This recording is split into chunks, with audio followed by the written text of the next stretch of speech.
आज जो हमारा लेक्चर है वो बेसिकली नेटवर्क लेयर के ऊपर है और हम ये देखेंगे पढ़ेंगे कि नेटवर्क लेयर बेसिकली करता क्या है, उसके अंदर मेन फंक्शनलिटीज क्या परफॉर्म हो रही होती है।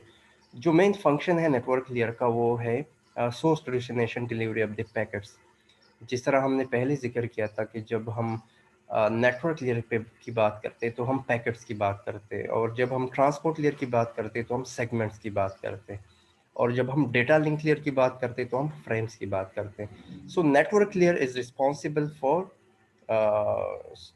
Routing of packets from source to destination. Routing जो मेन फंक्शन है नेटवर्क लेयर पे परफॉर्म होता है, राउटिंग होता है selecting the best possible for from source to destination. अगर एक सोर्स और डेस्टिनेशन जो है वो डिफरेंट नेटवर्क्स पे हैं, ठीक है, और डिफरेंट नेटवर्क्स पे होने की वजह से मल्टीपल पाथ सेंडर से रिसीवर तक डेटा ट्रांसमिशन के लिए अवेलेबल होते हैं। So finding the best possible path out of those available path is called routing. So जो राउटिंग है बेसिकली वो परफॉर्म होता है नेटवर्क लेयर के ऊपर। सो अगर हम नेटवर्क लेयर की बात करें तो हम पैकेट्स की बात करते हैं। हम जब नेटवर्क लेयर की बात करते हैं तो हम आईपी एड्रेसेस की बात करते हैं। नेटवर्क लेयर की बात करते हैं तो हम राउटर्स की बात करते हैं। Routers basically network layer device हैं। और जब हम नेटवर्क लेयर की बात करते हैं हम राउटिंग की बात करते हैं। Routing is selecting the best possible for from source to destination. तो ये सारे जो है वो नेटवर्क लेयर के ऊपर ये फंक्शन परफॉर्म हो रहे होते हैं। तो जब आप डेटा सेंड करते हैं ट्रांसपोर्ट लेयर से डेटा लिंक लेयर की तरफ, तो दरमियान में जो लेयर है वो हमारे पास है बेसिकली नेटवर्क लेयर। सो ट्रांसपोर्ट लेयर से सेगमेंट्स जो है वो नेटवर्क लेयर के थ्रू डेटा लिंक लेयर और फिर फिजिकल लेयर पे जाके ट्रांसमिट किए जाते हैं।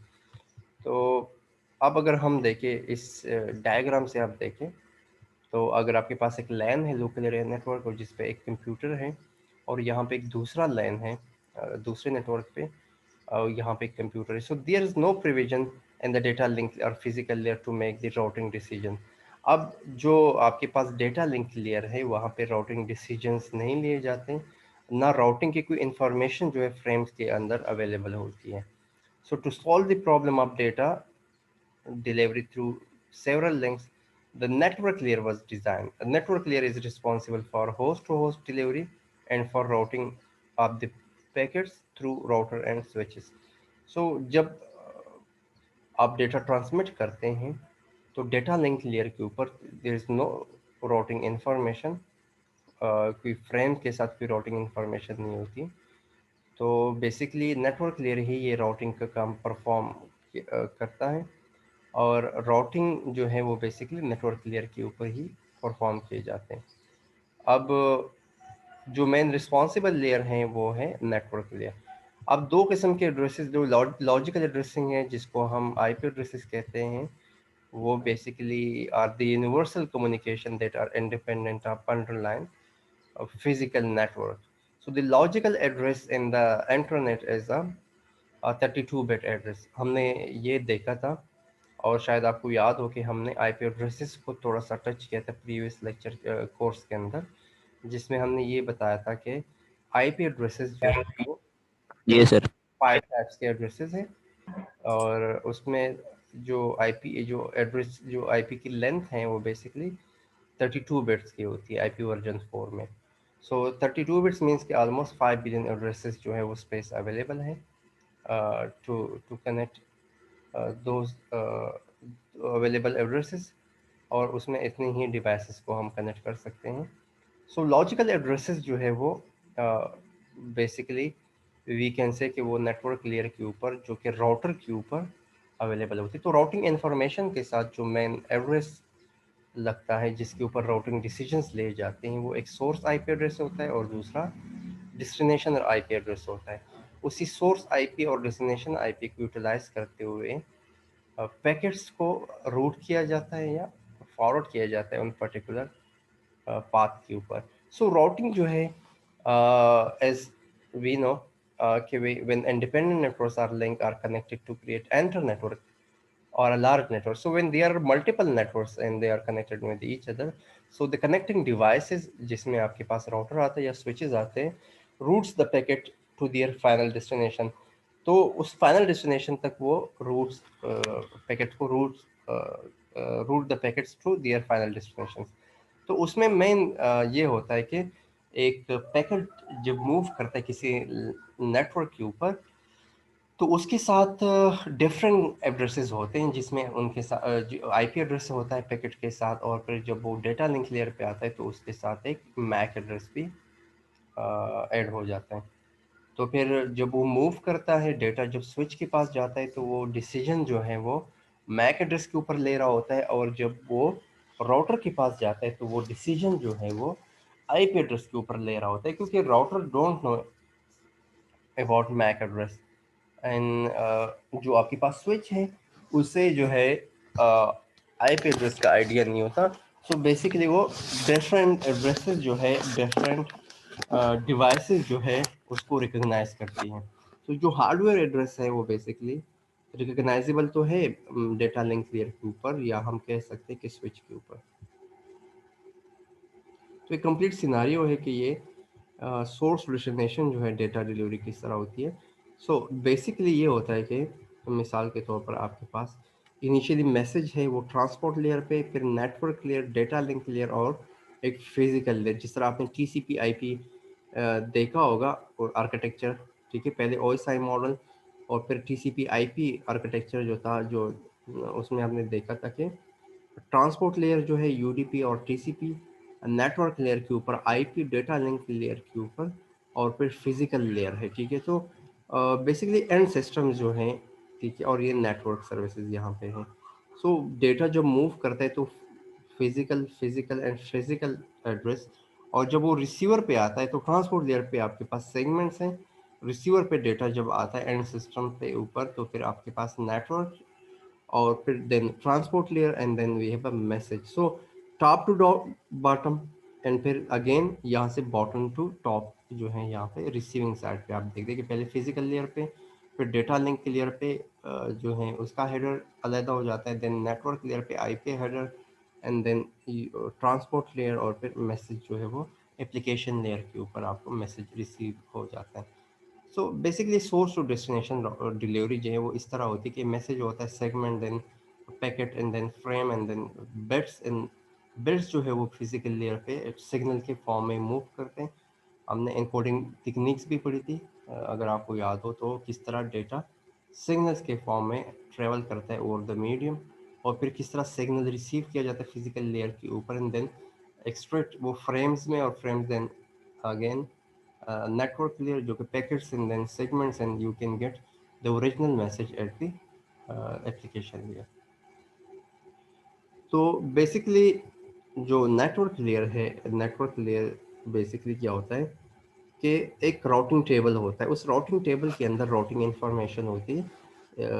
उस राउटिंग इंफॉर्मेशन में जितने भी डिवाइसेस हैं, नेबरिंग डिवाइसेस हैं, उनकी इंफॉर्मेशन होती है। इंटरफेसेस, किस इंटरफेस पे कौन सी आईपी पे कौन सा डिवाइस कनेक्टेड, उसकी कंप्लीट इंफॉर्मेशन जो है उनके पास यहाँ पे राउटिंग टेबल, जो कि बेसिकली अब राउटिंग जो है वो बेसिकली डिफरेंट राउटिंग प्रोटोकॉल्स है जिसके थ्रू राउटिंग की जाती है। कुछ हमारे पास एक एक हमारे पास है जो डायनामिक राउटिंग प्रोटोकॉल्स है बेसिकली जो यूज़ की जाती है, जहाँ पे राउटिंग एल्गोरिथम्स होते हैं। दो एल्गोरिथम्स, एक डायकेस्ट्रा है और एक बेलमैन पोर्ट है। उन्हीं दो एल्गोरिथम को यूज़ करते हुए इसके ऊपर डिफरेंट प्रोटोकॉल्स काम करते हैं। एक का नाम है राउटिंग इंफॉर्मेशन प्रोटोकॉल, एक दूसरे का नाम है open shortest path first, OSPF। उसी के बेस के ऊपर डिफरेंट रूट्स डिसाइड किए जाते हैं, और वो रूट जब डिसाइड होते हैं तो डिफरेंट मैट्रिक वैल्यू होता है। मिसाल के तौर पर वो डिसीजंस जो है बेस्ट पाथ के लिए लिए जाते हैं, या तो वो होंगे the number of hop count, कितने इंटरमीडिएट डिवाइसेस हैं, या बैंडविड्थ के ऊपर, डिले के ऊपर, कि वो पाथ बेहतर होगा जिस पे कम से कम डिले हो, या जिसका बैंडविड्थ अच्छा हो, या हॉप काउंट जहाँ पे कम हो। और तो ये डिफरेंट डिसीजन जो है लिए जाते हैं राउटिंग के लिए। तो वो राउटिंग जो है अपडेट्स शेयर की जाती है एक with the adjusting devices, adjusting routers जिसमें नॉर्मली होते हैं, और आपके पास एक कंप्लीट टोपोलॉजी अपडेट्स आपको मिलती हैं कि कौन से राउटर्स जो है वो कनेक्टेड हैं और कौन से राउटर्स जो है, कौन से पाथ जो है वो जिससे जो डिसकनेक्टेड पाथ होते हैं उसको निकाले जाते हैं। तो सारे डेटा जो है वो राउटिंग टेबल में ही होता है। So the network layer at the source is responsible for creating a packet from data coming from another protocol such as transport layer से, and then it is responsible for checking its routing table to find the routing information. So data जब deliver होता है data link layer से, फिर उसको analyse किया जाता है routing table में, और फिर उसी routing information को यूटिलाइज करते हुए उस डेटा को फॉरवर्ड किया जाता है डेटा लिंक लेयर। सो ये आपके पास राउटर जो है, ये सारी main जो डिवाइस है that is router. So the network layer at the switch or router is responsible for routing the packet. When the packet arrives, the router or switch consult its routing table and find the interface from which the packet must be sent. After some changes in the header, with the routing information is passed to the data link layer again.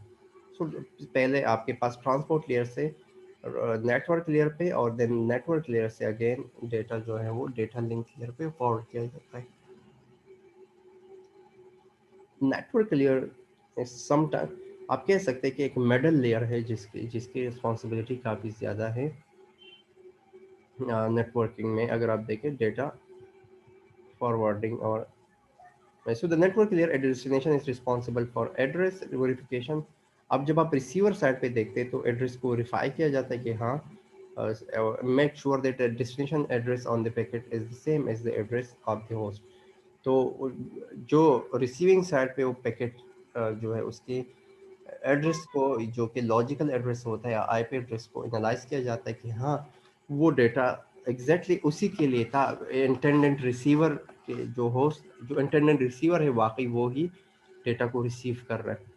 So basically वो सारी information वहाँ पे मिल सकती है। अब जो आपके पास the network internet network layer है, आपके पास एंटर नेटवर्किंग प्रोटोकॉल होते हैं जिसमें आईपी विद 4 सपोर्टिंग प्रोटोकॉल होते हैं। आईपी के साथ एक एआरपी काम करता है, एक रार्प काम करता है, एक आईसीएमपी काम करता है, और चौथा जो है आईजीएमपी काम करता है। एआरपी है address resolution protocol, and this is reverse address resolution protocol. ये आईपी को मैक एड्रेस में और मैक एड्रेस को आईपी में कन्वर्ट करने के लिए यूज किए जाते हैं या मैप करने के लिए किए जाते हैं।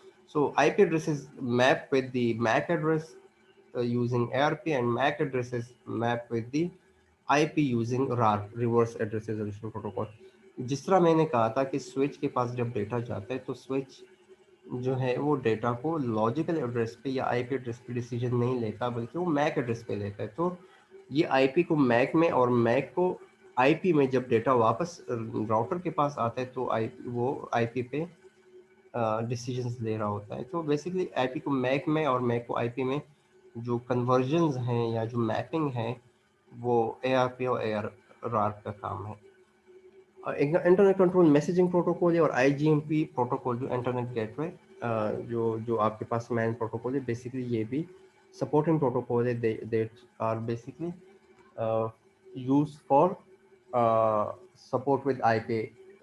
बेसिकली अगर आप आईपी को देखें तो आईपी जो है उसके साथ ये सपोर्टिंग प्रोटोकॉल होते हैं जिसके थ्रू डेटा जो है वो डिलीवर किया जाता है। और बेसिकली जो आईसीएमपी है, जो कि इसको इंटरनेट कंट्रोल मैसेज प्रोटोकॉल कहते हैं, ये एरर रिपोर्टिंग प्रोटोकॉल है। जिस तरह एआरपी है तो ये भी एरर रिपोर्टिंग प्रोटोकॉल है। और मिसाल के तौर पर जिस तरह हम देखते हैं ये पिंग मैसेज अगर आपने देखा हो, और या अगर आप देखें कि तो पिंग जो है बेसिकली ये आईसीएमपी के थ्रू ही होता है, या ट्रेस रूट आपके पास है तो ये एरर कंट्रोल प्रोटोकॉल है कि वाकई जो डिवाइस है रिसीविंग साइड पे वो अवेलेबल है या नहीं है, और वो रिप्लाई करता है या नहीं करता। तो बेसिकली ये भी सपोर्टिंग प्रोटोकॉल है। और जो आईजीएमपी है जिसको हम इंटरनेट ग्रुप मैनेजमेंट प्रोटोकॉल कहते हैं, ये कम्युनिकेशन प्रोटोकॉल है use by host and adjusting router on IP version 4 to establish multicast group membership. तो ये मल्टी कास्ट ग्रुप मेंबरशिप के लिए यूज़ किया जाता है। मिसाल के तौर पर आपके पास मल्टीपल डिवाइसेस को मैसेज आपने ट्रांसमिट करना है या सेंड करना है, तो आईजीएमपी वहाँ पे यूज़ किया जाता है, मल्टी कास्टिंग के लिए यूज़ होता है।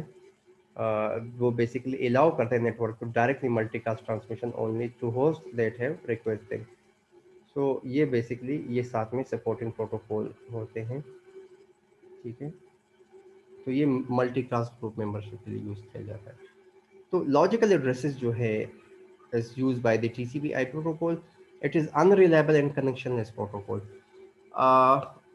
देखिए हमने जिस तरह पहले जिक्र किया था ट्रांसपोर्ट लेयर के ऊपर कि यूडीपी यूज होता है और टीसीपी यूज होता है, तो हमने कहा था कि यूडीपी अनरिलायबल है बिकॉज इट इज कनेक्शनलेस, और टीसीपी जो है आपके पास रिलायबल है बिकॉज कनेक्शन ओरिएंट होता है, पहले कनेक्शन एस्टेब्लिश होता है, बाद में डेटा ट्रांसमिट किया जाता है। तो वो अनरिलायबल जहाँ पे कनेक्शनलेस होता है तो वहाँ पे अनरिलायबिलिटी आ जाती है।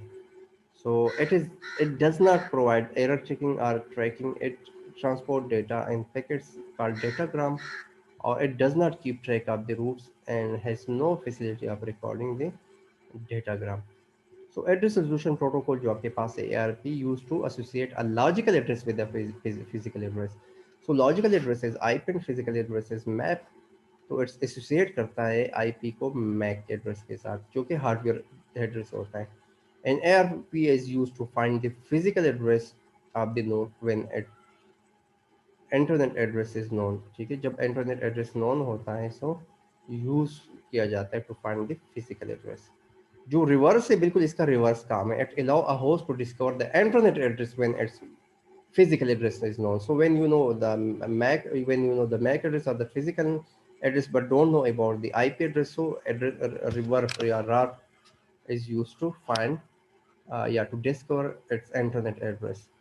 So it is used when a computer is connected to a network for the first time. So उस टाइम पे इसकी जरूरत पड़ती है।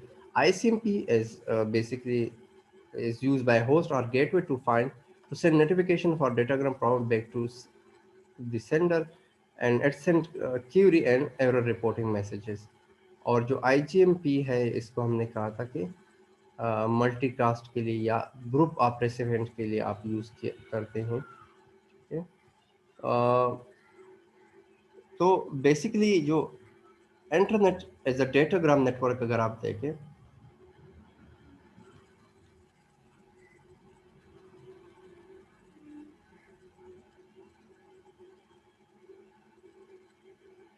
तो बेसिकली जो आपके पास डेटाग्राम है नेटवर्क जिसको हम कहते हैं इंटरनेट को, so it's chosen the datagram approach to switching in the network layer, or it's basically used in an universal address defined in the network layer to route packet from the source to destination.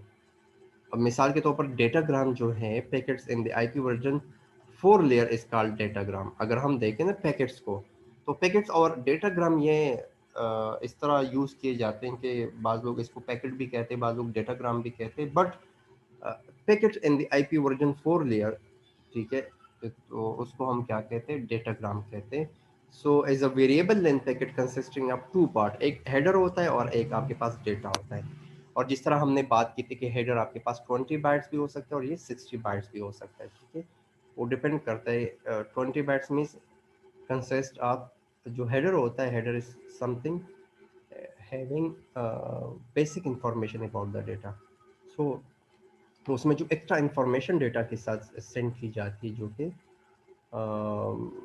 Basic information about the data होता है, कि उसमें source address और destination address, source MAC address, source destination address और source IP address and source destination address, ये basically header में आता है, ठीक है। तो हेडर्स में कुछ फ्लैग्स होते हैं और कुछ वेरिएबल हैं, तो इसको मैं डिटेल के साथ एक लेक्चर मैंने उसमें मैंने चीज़ें कवर की हैं, ठीक है, कंप्लीट। तो आप अगर आप देखें वर्जन 4 जो इसके अंदर आप देखें ना, अगर आप यहाँ पे देखें कि अगर आप इसका फॉर्मेट देखें, ठीक है, पैकेट फॉर्मेट देखें, सबसे पहले वर्जन आता है। तो ये 4 बिट्स का होता है कि आपके पास IP वर्जन 4 या IP वर्जन 6 है, ठीक है। So version is field defined the IP version 4. So the field tells the IP version 4 software running a processing machine that the datagram has the format of IP version 4. जो आपके पास header length है, जो second आपके पास है, it's a 4 byte the data length of the datagram header in 4 byte word. This field is needed because the length of the header is variable. So when there are no option, the header length is 20 bytes and value of the field is 5. So when the option field is its maximum size, so the value is 15. So ये basically ये second जो है। फिर आपके पास जो third है service. Service is a 8-bit field previously called service type is now called differentiated service. So in this, the 3 bits are called the precedence bits and the next 4 bits are called type of service bits. अच्छा, ये type of service, ये चीज़ें जो है मैं इसके लिए मैंने कंप्लीट लेक्चर मेरा रिकॉर्डेड है जो मैं आपको शेयर करूंगा, जिसमें ईच एंड एवरीथिंग मैंने कवर किया है उसमें फ्रेम, जो ये आपके पास पैकेट फॉर्मेट है वो कंप्लीट डिटेल्स उसमें अवेलेबल है। तो आज के लिए मेरे ख्याल में इतना ही है, बाकी जो इंशाल्लाह आगे में मैं कवर करूँगा इंशाल्लाह, ठीक है। ठीक है सर। Any question?